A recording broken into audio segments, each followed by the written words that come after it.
എവിടുത്തെ വോട്ടാ പിന്നെ? തൃശ്ശൂരിലാണ്. വെറുതെ വന്ന ഞങ്ങൾ ഇവിടുത്തെ പ്രചരണത്തിന് കാണാൻ വേണ്ടി വന്നതാണ്. എന്താ ഫീൽ ചെയ്യുന്നത് ഇവിടെ കാണുമ്പോൾ? ഫീൽ ചെയ്യുന്നത് നിങ്ങളെ കുറിച്ച് പറയുന്നത് ഇലക്ഷൻ ടൂറിസ്റ്റുകൾ എന്നാണോ? ഇലക്ഷൻ ടൂറിസം പറ്റില്ല.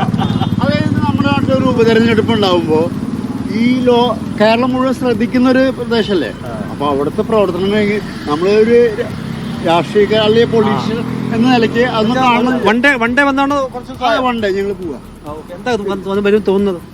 പറഞ്ഞാൽ ഇവിടെ ശക്തമായ മത്സരമാണ് ഇപ്പൊ ഫീൽ ചെയ്തപ്പോ. ഇലക്ഷൻ പ്രചരണത്തിലല്ലല്ലോ കാര്യം, അടിയിൽ എന്താ നടക്കുന്നുള്ളതാണ്. അത് നമുക്ക് പറയാൻ പറ്റില്ല.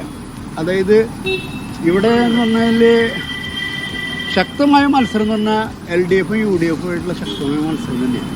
വേറെ അതിൽ ആരുമില്ല, വേറൊരു ഫാക്ടറും ഇല്ല. അപ്പൊ എല്ലാവരും അപ്രവചനീയം എന്ന് പറയാണ്. നിങ്ങളൊക്കെ ഇവിടെ ഉള്ളവരാണ്, ഇവിടുത്തെ വോട്ടർമാരാണ്. അപ്പൊ ശരി, കണ്ടപ്പോ ഇറങ്ങിയതാണ്. പറഞ്ഞൊരു വാചകം ഇലക്ഷൻ ടൂറിസ്റ്റ് എന്ന് പറയുന്നത്.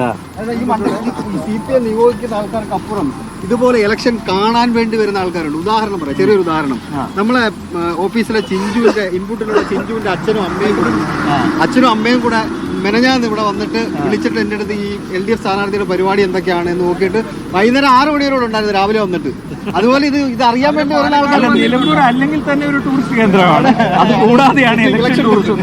അല്ല, അതിന്റെ ഒരു തിരക്കും ബഹളവും ഒക്കെ തന്നെ കാണാൻ. UDFന്റെ ഓഫീസിൽ പോയാല് സെൽഫി എടുക്കാനും റീൽ എടുക്കാൻ വേണ്ടിട്ട് ഒരു കൂട്ടം ആൾക്കാരുണ്ട്. അപ്പൊ അവർ ഇവിടുത്തെ ആരുമില്ല, അവർ പുറത്തു വന്നിരിക്കുന്നവരാ. പ്രതിപക്ഷ നേതാവ് വരുന്നു, സെൽഫി എടുക്കുന്നുണ്ട്. ഷാഫി വരുന്നു, സെൽഫി എടുക്കുന്നു, വീഡിയോ എടുക്കുന്നു. അവിടെ വന്ന് ഇറങ്ങിയിട്ട് പിന്നെ ഓഫീസിൽ കയറുന്നതിന് മുമ്പ് 1 മണിക്കൂർ പോകുന്നു. അതിലേക്ക് ഒരു തമാശ ഇറക്കടയിലുണ്ട്. കാരണം റിയൽ വർക്കേഴ്സും തമ്മിൽ എന്ന് പറഞ്ഞാൽ UDF പരസ്പരം കളിയാക്കുന്നുണ്ട്. ഉണ്ട്. ആ ഓട്ടോറിക്ഷയിലൊന്ന് ചോദിക്കാവുന്നതാണ്. അതിന്